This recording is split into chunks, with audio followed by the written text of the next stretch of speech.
నల్లగొండ జిల్లా చిట్యాల మండలం పేరేపల్లిలో పేలుడు సంభవించింది. నోష్ ఫార్మా కంపెనీలోని బ్లాక్ 3లో రియాక్టర్ పేలింది. ఈ ఘటనలో 9 మంది కార్మికులకు తీవ్రంగా గాయాలవ్వగా ఒకరి పరిస్థితి విషమంగా ఉంది.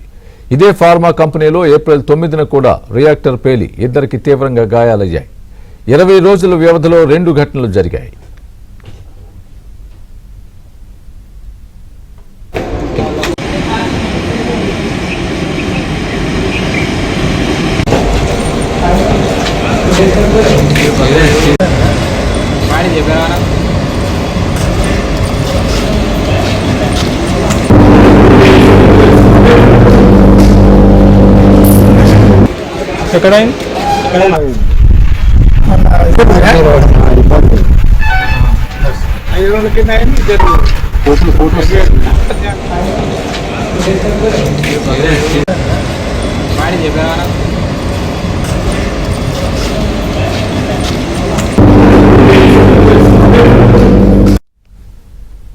నల్లగొండ జిల్లా చిట్యాల మండలం పేరేపల్లిలో పేలుడు సంభవించింది. నోష్ ఫార్మా కంపెనీలోని బ్లాక్ 3లో రియాక్టర్ పేలింది.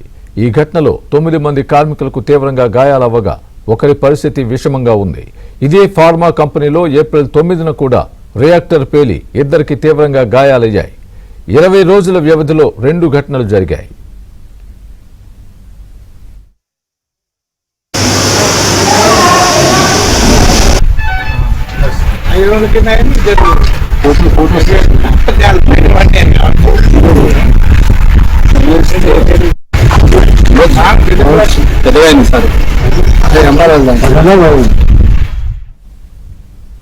ఇదే అంశానికి సంబంధించి పూర్తి అప్డేట్ మా ప్రతినిధి రవి చెప్తారు. రవి.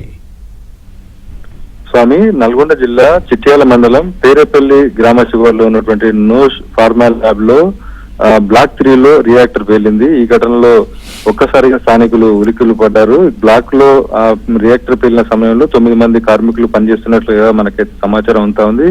అందులో ఒకరి పరిస్థితి విషమంగా ఉంది. అయితే ఈ రోజు మేడే కావడంతో కూడా కార్మికులతో పనిచేయడం కూడా కార్మిక సంఘాలు ఆందోళనకు ఉంది. ఇదే ఫార్మా కంపెనీలో ఏప్రిల్ 9వ తేదీన 2వ బ్లాక్ లో రియాక్టర్ పేలింది. ఆ ఘటనలో ఇద్దరికి తీవ్ర గాయాలైన తర్వాత అక్కడ సంఘటనా స్థలాన్ని జిల్లా కలెక్టర్ చంద్రశేఖర్ తో పాటు ప్రభుత్వ వైపు ఎమ్మెల్యే వేముల వీరేశం కూడా ఘటనా స్థలాన్ని పరిశీలించి కంపెనీకి అయితే పలు సూచనలు చేశారు. మళ్ళీ ఈ రోజు కూడా రియాక్టర్ పేలడంతో ఒకసారిగా కార్మికులు భయాందోళనకు గురవుతున్నటువంటి పరిస్థితి ఉంది. అయితే వేసవి కావడంతో ఓవర్ హీట్ తో రియాక్టర్ పేలిందా లేకపోతే ఆ కంపెనీలో ఉన్నటువంటి కొంత నిర్లక్ష్యం వల్ల రియాక్టర్ పేలిందా అన్న అంశం పైన కంపెనీకి సంబంధించినటువంటి నిర్వాహకులు అయితే పరిశీలిస్తున్నారు. ఇప్పటికే గాయపడిన అందులో గాయపడినటువంటి ఇద్దరిలో ఒకరి పరిస్థితి ఏమో విషమంగా ఉన్నట్టు తెలుస్తా ఉంది. మెరుగైన చికిత్స కోసం హైదరాబాద్ కు తెలుస్తా ఉంది. స్వామి.